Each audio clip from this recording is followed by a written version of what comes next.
yo quiero que sepas que lo que voy a decir ahora, yo lo he pensado con mucho cuidado antes de escribir el mensaje, antes de pensar en lo que creía Dios me estaba dando.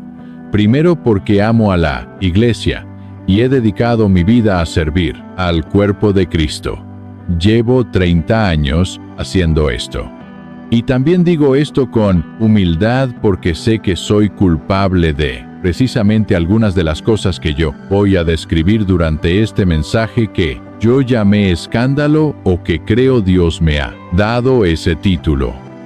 Considero que una de las grandes razones por la que tanta gente tiene una idea equivocada acerca de la iglesia es que piensan que a lo mejor la iglesia es el lugar en que personas perfectas se juntan con otras, personas perfectas para cantar acerca de los perfectas que son sus vidas.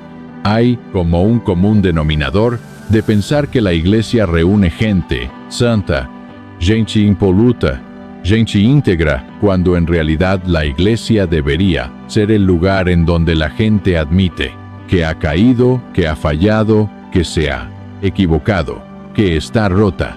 La iglesia es un lugar seguro. Siempre decimos, nosotros aquí, bienvenidos, que este sea tu lugar seguro.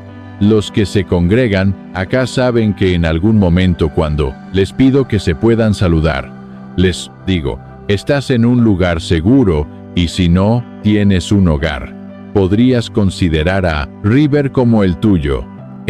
La iglesia debería ser eso, un lugar seguro donde podemos compartir básicamente nuestros defectos, nuestros fracasos, nuestras debilidades, nuestras adicciones, nuestras necesidades, nuestro dolor.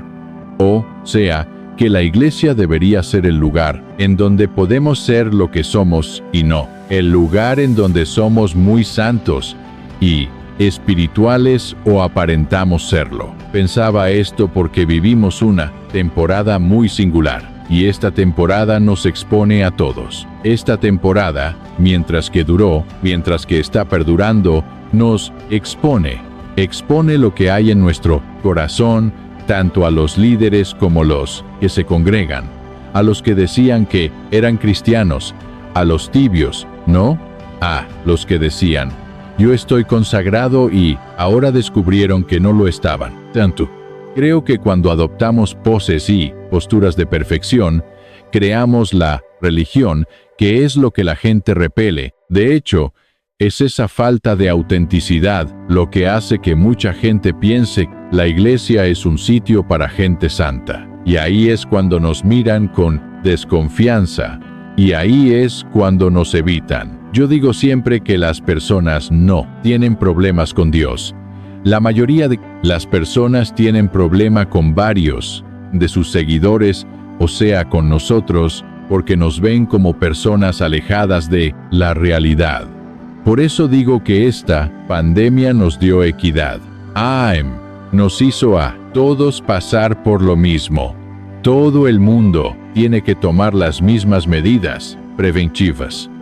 Todo el mundo, si anda en contacto cerca de alguien, tiene que usar su tapaboca. Todo el mundo tiene que lavarse las manos. No es que dice, y los que van a la iglesia no lo tienen que hacer. Uno puede tomarse de las frases de las promesas de Dios, pero nadie está exento de lo que está ocurriendo. Por eso, más que nunca, yo creo que la función de la iglesia es la de restaurar vidas que se han quebrantado. Y esto nos tiene que recordar que eso es para lo que la iglesia existe. De eso se trata, que esa es la necesidad primaria por la que existe la iglesia. Restaurar vidas que se han roto. De hecho, eso eran los encontronazos de Jesús con los líderes religiosos de la época, con los fariseos. En uno de los encuentros, Jesús le dice directamente a los fariseos, ustedes estudian con diligencia las Escrituras porque piensan que en ellas hallan la vida eterna. O sea, ustedes lo que tienen es bibliomancia, son adictos a la Biblia, son adictos a la palabra. pero esas palabras que ustedes leen dan testimonio a mi favor. Sin embargo, ustedes quieren venir a mí para tener esa vida eterna, pero la me ignoran. Van a la Biblia y me ignoran a mí en Juan 5:39. Claro, porque los fariseos hundían las narices en las escrituras, en las reglas, en las normas sagradas, porque las palabras de religión para ellos eran todo, pero ignoraban al Jesús que tenían delante de sus ojos. Hablaban de la fe, pero le quitaban la vida. Y Jesús nos dice, como les dice o les dijo a los fariseos, que hablemos menos y hagamos más y lo sigamos más. Porque por lo general creo que tratamos de tapar nuestros errores y fracasos porque justamente son esos problemas, esos errores, esos fracasos los que atrae a las personas a que puedan oír el evangelio que comunicamos. Cuando la gente ve que somos personas normales, la gente se siente atraída porque ellos dicen, bueno, esta gente es como yo, pero cuando uno trata de mostrar o fingir que no es como el resto, la gente toma su distancia. Pablo amplió esta verdad al decir, te basta con mi gracia. Bástate de mi gracia, le dijo Dios, porque mi poder se perfecciona en la debilidad. Por lo tanto, yo gustosamente, dijo el apóstol, más bien voy a hacer alarde de mis debilidades, para que permanezca sobre mí el poder de Cristo. Por eso me regocijo en las debilidades. Me regocijo con los insultos, con las privaciones, con las persecuciones, con las dificultades, porque cuando soy débil, entonces soy fuerte. Le dice Pablo, 2 de Corintios 12:9. Entonces, el mundo nos ve como gente que los domingos escucha al predicador o al apóstol para después seguir siendo perfectos durante la semana. Y pienso que es por eso que el mundo mira a la gente de la iglesia con, a veces cierto, menosprecio o a veces con burla, porque es como que hay un resentimiento hacia quienes no reconocemos el dolor y los problemas, como que a veces no nos sentimos nosotros que también vivimos lo que otros están viviendo. Claro, no, vivimos en pecado porque recibimos el perdón de lo que hicimos. Pero yo pienso que la gente a veces nos ve alejados, muchas veces nos vio alejados de la realidad. Eso es una autocrítica. Por eso digo que con mucho temor digo esto, porque yo medité mucho en estos días de ¿qué iglesia vamos a tener? ¿Qué iglesia vamos a presentar al mundo cuando todo esto pase? Porque todos conocemos gente que pone versículos en Instagram. Pero, ¿cuándo has visto un tweet o un estado que diga, siento que soy un fracaso y lo que estoy viviendo me está matando? No lo contamos. Estamos tan dispuestos a comunicarle al mundo sobre lo maravilloso que nos va, cómo Dios nos bendice. Y cuando las cosas nos van mal, las ocultamos. Entonces, ¿a qué le tenemos miedo? Tenemos miedo a mostrar de que somos humanos, de que estamos en proceso, de que somos gente rota, de que somos gente en reparación. Cuando como cristianos proyectamos este tipo de imagen perfecta al mundo, en realidad estamos poniéndonos en un lugar en donde el mundo nos va a juzgar. Es que el mundo se siente incómodo con los cristianos perfectos, y ese sentimiento hace que muchos celebren después los fracasos de algún cristiano. En especial si se trata de una figura pública y prominente. El mundo lo juzga enseguida diciendo, ¿ves? Yo te dije que andaba señalando a todo el mundo. Eso pasa porque a veces los predicadores nos queremos presentar como superhéroes. Entonces decimos, yo tengo una palabra y esta palabra Dios me la dio. Y cuando yo la suelte, la unción va a salir de acá y te va a pasar y te va a agarrar la chiripiorca porque yo la suelto. Y Cuando este tipo después cae o se equivoca, la gente te juzga. Porque, dice, te hacías el superhéroe de Marvel y resulta que estás tan roto como yo. Por eso yo tengo una sorpresa. La iglesia no tiene que ver con gente buena. La iglesia no tiene que ver con que aquí se congregan los vengadores. Tiene que ver con gente de quebranto. La iglesia es para gente rota.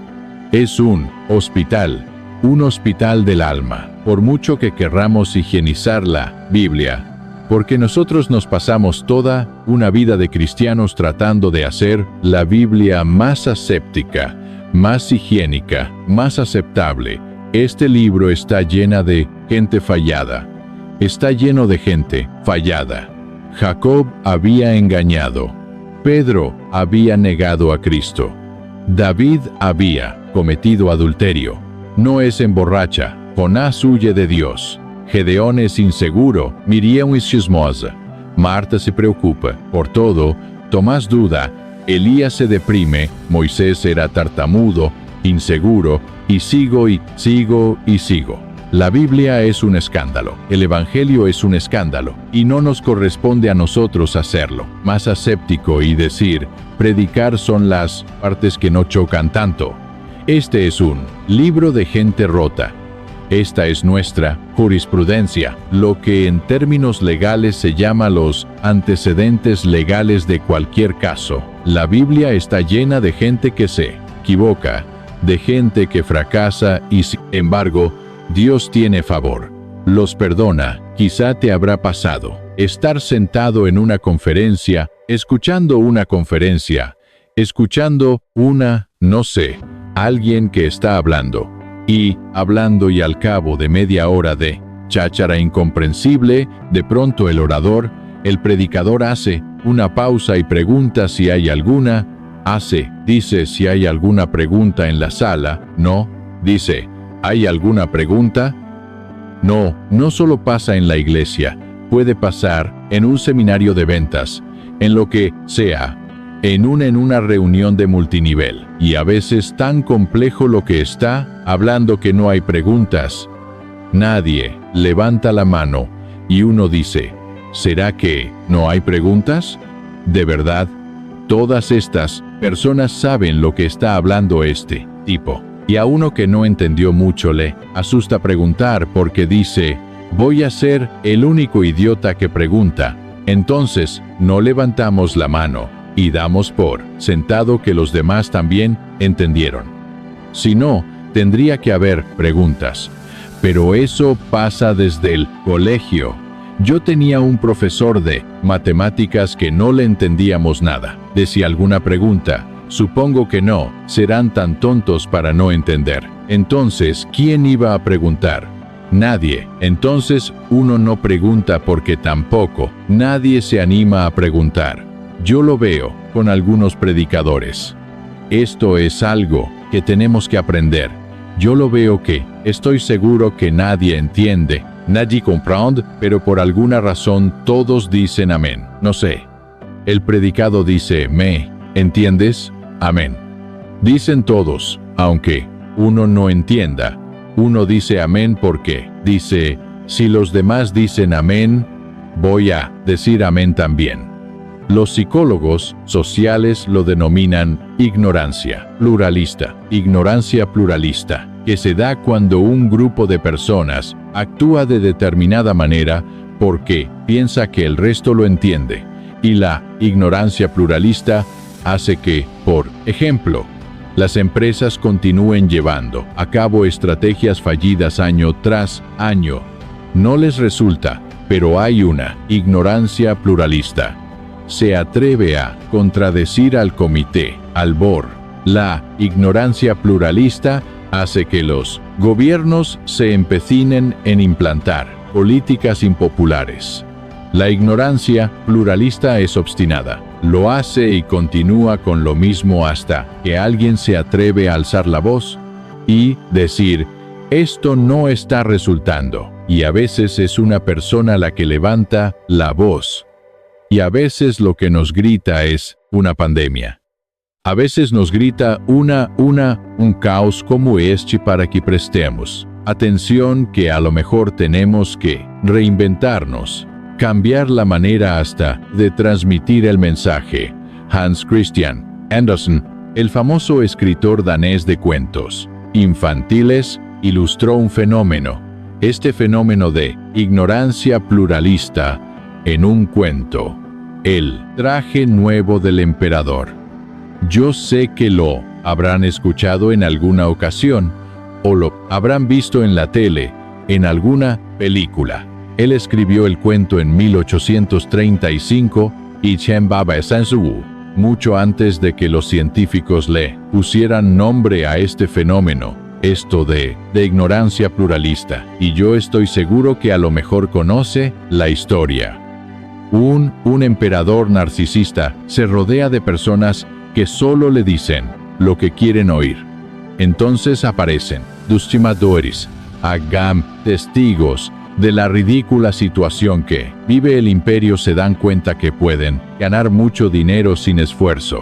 Y estos dos timadores anuncian que son los mejores astres del mundo, los mejores modistos, y se ofrecen a fabricarle un fastuoso traje para el emperador.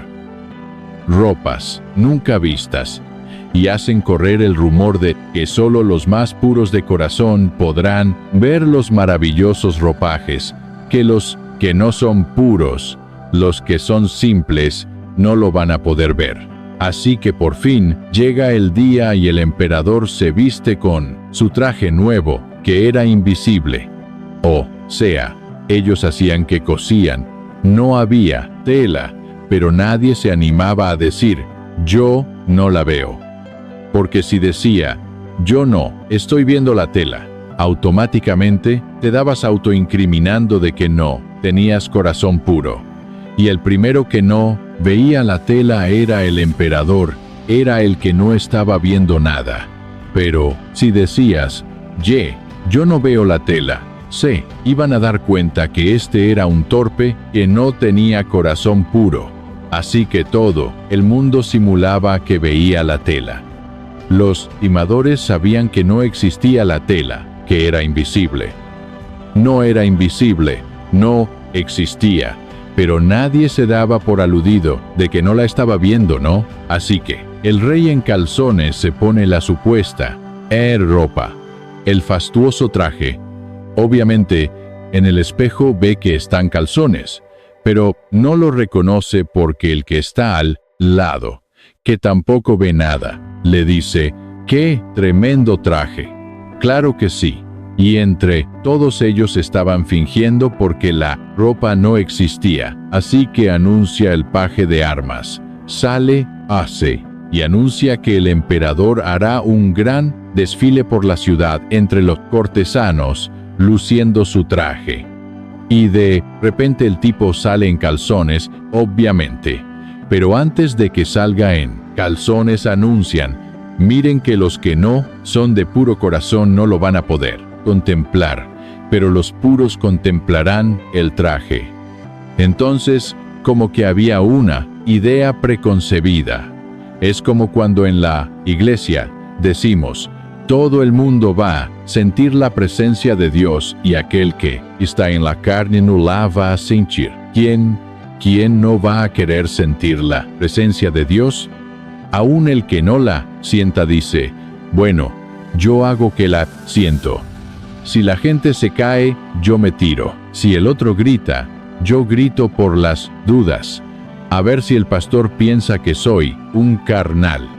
Cuando se genera una idea preconcebida, todo el mundo ve el traje del emperador.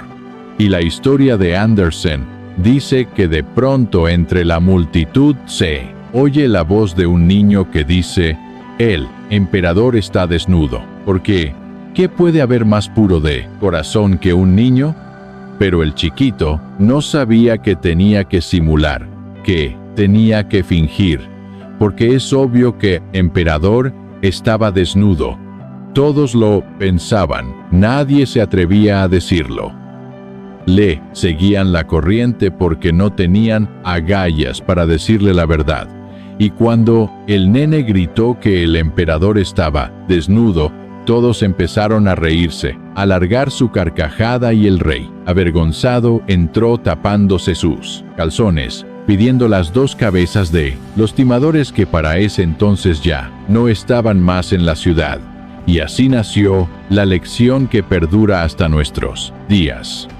Decir la verdad exige audacia. No puedes guardar silencio solo para pasar desapercibido. Y mucho antes que se escribiera este cuento, Jesús tuvo el valor de echar por tierra la ignorancia pluralista de su tiempo. Porque a medida que estudio la vida de Jesús, lo que más me asombra no son los milagros, es la autenticidad, porque Él se mostraba como una persona serena, pacífica, pero no evitaba los conflictos. Corregía a los discípulos, decía lo que pensaba. No sé, andaba por las ramas, iba siempre al grano, hacía que los otros se sintieran incómodos si era necesario. Jesús permitía que la verdad quedara por detrás de la cortesía, no rehuía los enfrentamientos. Porque a veces dicen, ¿cómo obraría Jesús? Así no hablaría Jesús. ¿Por qué? Tienen la imagen de un Jesús pusilánime. Le cortaron las uñas al león de Judá, porque cuando uno ve a Jesús en la Biblia, uno se da cuenta que nadie había osado desafiar a los fariseos hasta que llegó Él. Tenía el atrevimiento de decirle hipócritas. Hay que predicar diciendo hipócritas y no dentro de un templo con gente que te aplaude.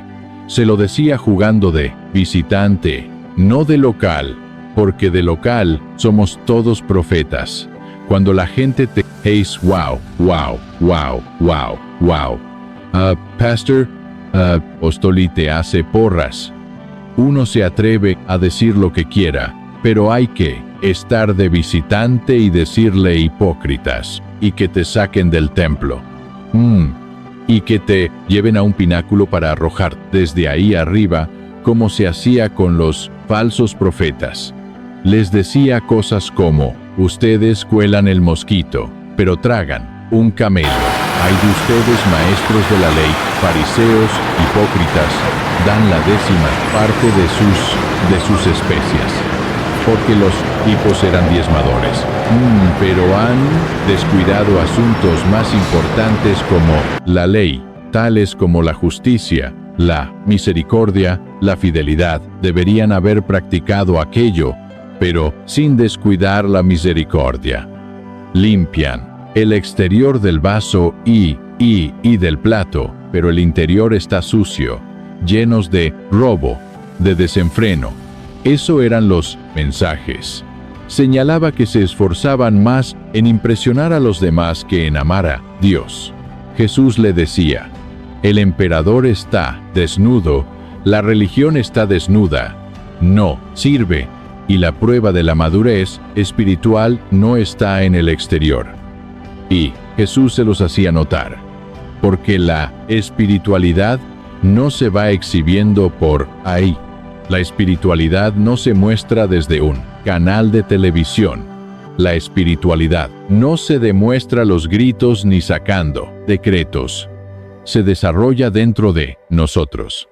La razón por la que nos confunde es que siempre queremos hacer de Jesús alguien que Él no es y del Evangelio algo que tampoco es. Porque si lees la Biblia con sinceridad, vas a poder adjetivizar a Jesús de como cualquier cosa, menos como legalista o que juzgaba a la gente o que era religioso. Pero estos 3 adjetivos son parte de la imagen que el mundo tiene de Jesús. Pregunten ustedes en la calle a una persona, ¿quién es Jesús? Y te hablarán de una persona moral, alguien que estableció un parámetro que hay que cumplir en la vida si quiero seguirlo. O te hablarán de cristianos que andan por ahí juzgando a todo el mundo. Y muchas de esas reacciones se basan en las experiencias de vida que muchos han tenido con la iglesia. Hay muchos a quienes la religión les causa alergia por la práctica vacía de normas, de reglas. Se vacunaron contra la iglesia y esa fue nuestra culpa durante años, que la gente se vacunara contra la iglesia. Y yo temo que muchas personas transfieren ese tipo de experiencias negativas a la persona de Jesús y me parte el corazón, porque por cierto, no es el Jesús que conocemos, no es el Jesús que yo conozco, no es el Jesús de la Biblia. En Juan 9 tenemos el relato de cómo